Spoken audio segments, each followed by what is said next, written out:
1969లో మ్యాంజో father వాళ్ళ తండ్రి Ferrer గారు ఇక్కడ రావడం జరిగింది. అప్పుడు ఇదంతా లేదు. అప్పుడు నేను కాలేజీలో చదువుకుంటున్నా. ఆ ముందర ఉండేది ఆయన ఇండ్లు. ఆయన వచ్చినప్పుడు అప్పట్లో ఉండే రాజకీయ నాయకులు చాలా చాలా చాలా సతాయించినారు. ఎందుకంటే మా నాన్న అప్పుడు ఎంపీ, అప్పుడప్పుడు వచ్చేవాడు ఇంటికి. పాపం పెద్ద ఆయన చాలా సాఫ్ట్గా సన్నగా, ఆయన మిలిటరీలో ఏమో పనిచేసినట్టుంది ముందు. మంచి అసలు మాట కూడా మాట్లాడేవాడు కాదు. ఆయన రావటం వాస్తవం చెప్పాలంటే ఒకవేళ ఈ పొద్దు ఎన్నో గవర్నమెంట్లు వచ్చిపోయినాయి. నేను ఒకటే చెప్తాను, ఏమనంటే క్రిస్టియానిటీ లేదు ఇంకో కులం ఇంకో కులం ఇంకో కులం, అట్లయితే మదరసాలు కూడా ఉన్నాయి. అవన్నీ పక్కన పెట్టండి, ఏమి జరుగుతుంది అనేది ముఖ్యం. వాస్తవం చెప్పాలంటే లాస్ట్కు మన అంబులెన్సులు కూడా నడపలేని పరిస్థితుల్లో ఆర్టీటీ వచ్చిందంటే అర్థం ఏమి? అయ్యా ఏమి తప్పు చేస్తున్నారు? ఒకవేళ 100%లో ఏమైనా మిస్యూజ్ అవుతుందేమో. వాస్తవం చెప్పాలంటే మీకు ఎంతమందికి తెలుసు బుక్కరాయ సముద్రంలో ఏం స్కూల్ ఉన్నాయో తెలుసా మీకు ఎవరికన్నా? Dumb and deaf school is there. చెవిటి మూగకు స్కూల్ ఉంది, హాస్టల్ ఉంది. ఎవరు చూడలే. నేను అప్పుడప్పుడు పోతా దానికోసం. నేను కూడా అన్నం తీసుకొని పోతుంటా అప్పుడప్పుడు పిల్లల కోసం. ఎక్కడే మరి ఆంధ్రప్రదేశ్లో అలాంటి స్కూల్ ఉందండి చెప్పండి? గుడ్డోళ్ళ school, blind school is there. ఏమే ఫస్ట్ ఎయిడ్స్ వచ్చినప్పుడు వాస్తవం చెప్పాలంటే ఎవరు ముట్టుకోలే. అలాంటిది ఆర్డిటీ లేకపోతే ఎంతమంది చనిపోయిందరు. ఈరోజు కూడా నాకు తెలుసు మన బత్తలపల్లి హాస్పిటల్ అంటే ఫేమస్. ఇప్పుడు సవేరా అవి వచ్చినాయి, కానీ అవన్నీ లేనప్పుడు ప్రతి మనిషికి లైఫ్ ఇచ్చినది బత్తలపల్లి హాస్పిటల్. సరే, కోవిడ్ టైంలో ఎంతమందిని చూసింది. ఇంకా కళ్యాణ్ దుర్గ్ అలాంటి గవర్నమెంట్ హాస్పిటల్ ఉందండి ఆంధ్రప్రదేశ్లో. ఎన్ని బెడ్డెడ్ ఉండేది? 500 అనుకుంటా. అసలుకి దీన్ని ఎందుకు ఈ పొద్దు ఆపాలనుకుంటున్నారు ఎందుకు అర్థం కావడంలే. దీని మీద కక్షనా? ఏం కక్షయా? అరే వాళ్ళు ఏదో సర్వ్ చేస్తున్నారు.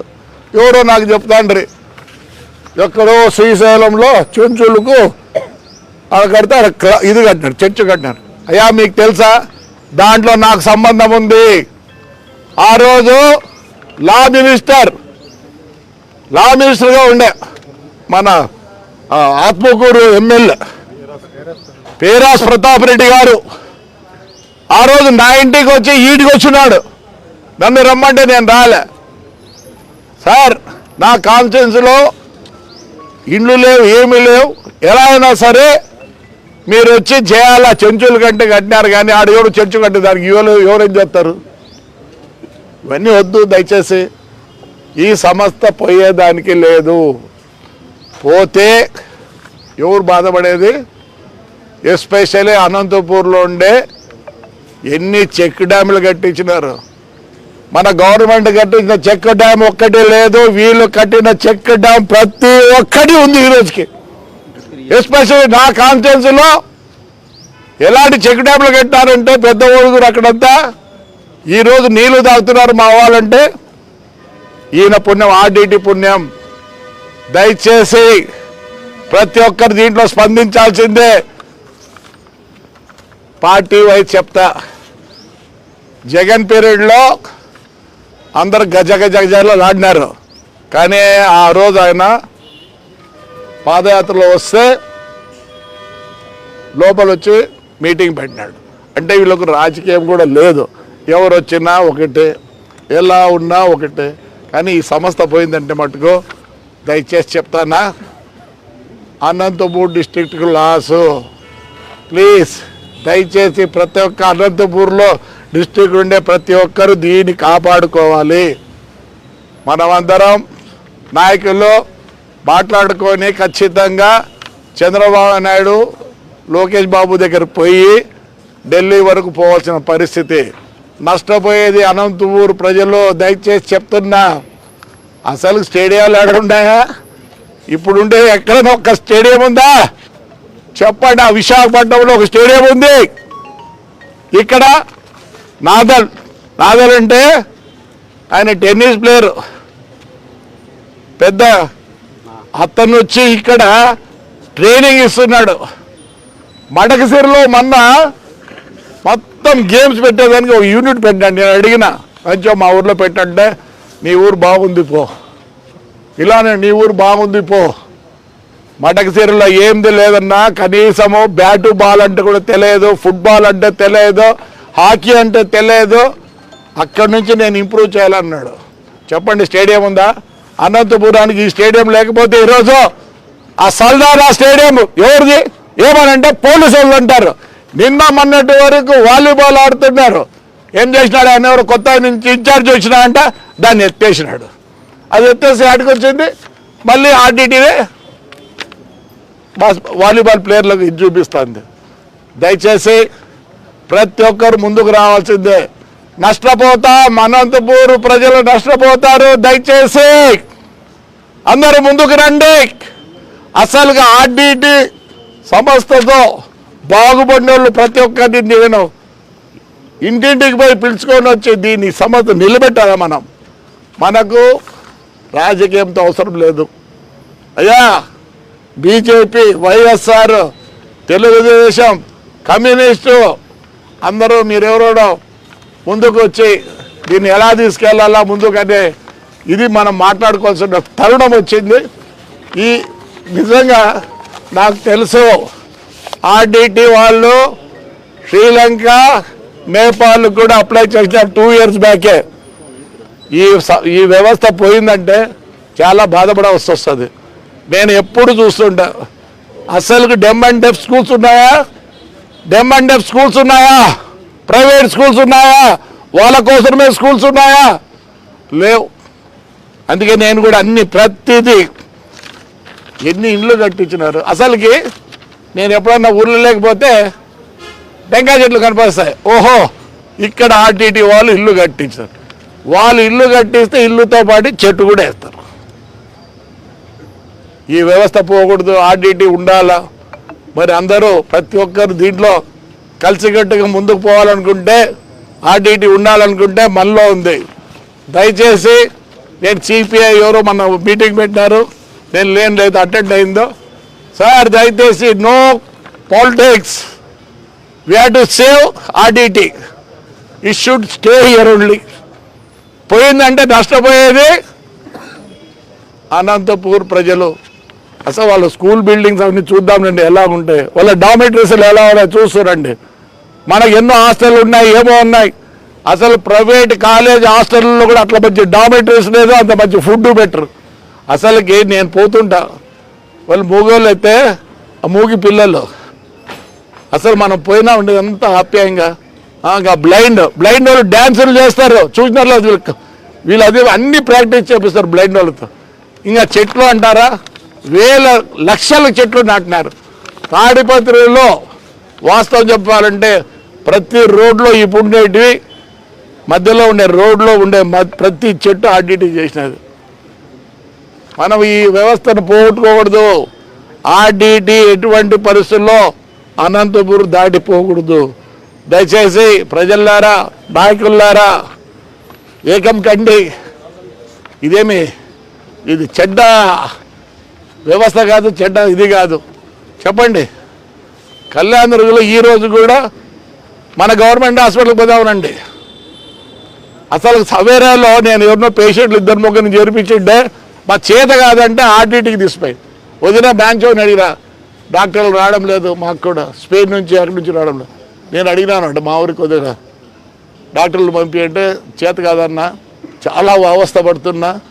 అక్కడి నుంచి 3 నెలలకు 2 నెలలకు తెచ్చి ఇప్పుడు నడుపుతున్నాం హాస్పిటల్ని. మరి అయితే అప్పుడే స్కూల్స్ బంద్. అసలు 10th క్లాస్ పాస్ అయితే వీళ్ళే చదివించేవాళ్ళు. మళ్ళీ ఇంటర్మీడియట్కి మంచి స్టూడెంట్స్ ఉంటే ఎన్నో కోట్లు ఖర్చు పెడుతున్నారు. 13 కోట్లేమో ఖర్చు పెడుతున్నారు. అంటే ఇక్కడ పాస్ అయ్యి నారాయణలో చేరాలా, వీళ్ళు చదివిస్తున్నారు. ఈ సంస్థను పోగొట్టద్దండి. ఈ ఆర్డిటి పోనా అంటే నష్టపోయేది అన్నముద్దూరు ప్రజలు. ఫస్ట్ డ్రిప్స్ కూడా తెచ్చింది ఆర్డిటీనే. ప్రతిది ఒక్కటి ఫారం పాయింట్స్, దానికి కావాల్సిన ప్లాస్టిక్ ఇవి. అసలు చెక్ డ్యాముల వల్ల ఎంతమంది బాగుపడినారో రైతాంగం నాకు తెలుసు. ఎందుకంటే మేము కూడా వర్షాపాతంతోనే బతికే వాళ్ళం. కానీ వీళ్ళ చెక్ డ్యాములు నాకు తెలిసి సద్దెల దగ్గర ఒక్క సద్దెల దగ్గరే 18-19 కట్టినారు. ఒక్క ఆ చుట్టుపక్కల. ఎందుకంటే ఆ కొండల్లో నుంచి వచ్చే నీరునంతా ఈ పొద్దు. అందుకే మా బావుల్లో నీళ్ళు ఉన్నాయంటే ఈ వ్యవస్థ వల్లనే. సో నేను ఒకటే అందరినీ కోరుతున్నా, అయ్యా ప్రతి ఒక్కరు ముందుకు రండి, ప్రతి ఒక్కరు ముందుకు రండి. చింతలాయపల్లిలో అయితే అసలు నీళ్ళు లేవు, ఆ కొండల్లో వచ్చి పోతాండే. ఎస్ వీళ్ళు వచ్చి కట్టినారు. ఈ పొద్దు 3 పూట్లు చెనికాయ ఎత్తుకొని చెనికాయ పట్టిస్తున్నారు. అన్నీ మన తాడిపత్రి కాన్స్టిట్యూన్సీలో బ్రహ్మాండం, కళ్యాణ్ దుర్గు, ఉరవకొండ, రాయదుర్గంలో బ్రహ్మాండంగా చేసినారు. మాకనే ఎక్కువ చేసినారు. ప్రజల్లారా పోగొట్టుకోకూడదు. మనం దీని గురించి మాట్లాడే ఒక ఉద్యమం చేయాల్సి వస్తుందేమో. ఎందుకు మంచికి ఉద్యమం చేయాల్సి వస్తుందేమో. మీరు కూడా అందరు ప్రతి ఒక్కరు పాల్గొనండి. సరే ఏమి నష్టం వచ్చింది చెప్పండి. ఈ వ్యవస్థ వల్ల ఎవరికైనా నష్టం వచ్చిందా? ఎవరికి నష్టం లేదు. అందరు బాగుపడ్డారు. ఈ ఊళ్ళో టెన్నిస్ అంటే తెలియదు, క్రికెట్ అంటే తెలియదు. క్రికెట్కి ఇండియన్ టీమ్, యంగ్ బాయ్స్ టీంకి ఎప్పుడు సెలెక్ట్ అవుతున్నారు. ఖోఖో అంటే తెలియదు. అసలు మీకు తెలుసా, కబడ్డీకి ఇక్కడ ఉన్నంత ఎక్విప్మెంట్ ఎక్కడ లేదు. నేను మన లేడీస్ ఇండియన్ టీం ఇది పెడితే ఇక్కడ నుంచి వచ్చిన ఎక్విప్మెంట్, రబ్బర్ మ్యాట్స్ అవి ఎక్కడ లేవు. ప్రతి ఎక్విప్మెంట్ ఇది ఉంది. మీరు నేమ్ ఇట్ ఈస్ దేర్. ఒక గవర్నమెంట్ వ్యవస్థలో లేనివన్నీ ఇక్కడ ఉన్నాయి. గవర్నమెంట్ చేయలేనివన్నీ ఇక్కడ చేస్తున్నారు. సో దయచేసి నేను రిక్వెస్ట్ చేస్తాను, దయచేసి అనంతపురం ప్రతి ఒక్కరు దీన్ని ఒక మూమెంట్గా తీసుకుపోవాలా. మేము కూడా అందరినీ నాయకులను కలుస్తా.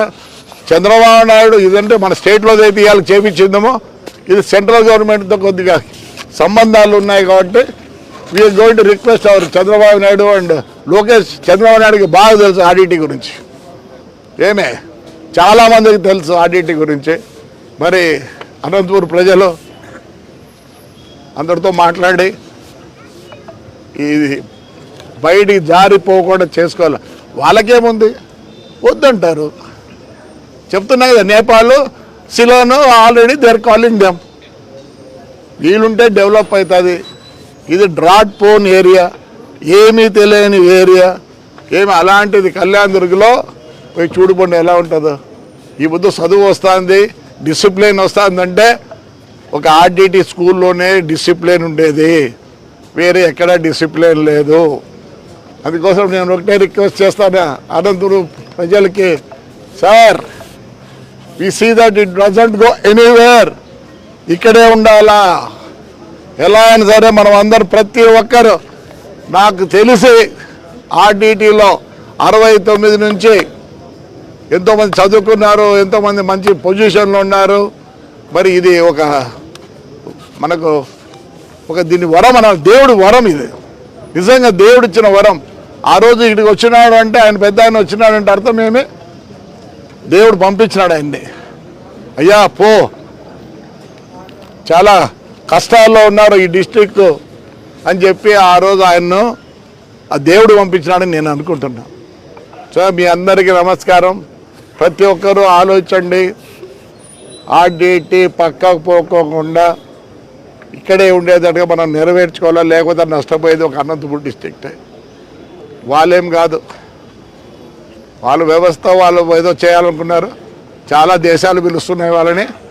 మనం దీన్ని ఎట్లయినా కానీ అందరూ కలిసి కట్టుగా మనం అందరూ పోరాడి ఆర్డిటి ఎక్కడ పోకుండా ఇక్కడే ఉండేటట్టుగా మనందరూ పోరాడాలి. రైట్ సార్, మీరందరూ వచ్చిన దానికి పాతికేయులు అందరికీ నమస్కారాలు. ఫ్యామిలీ అన్ని పంచండి.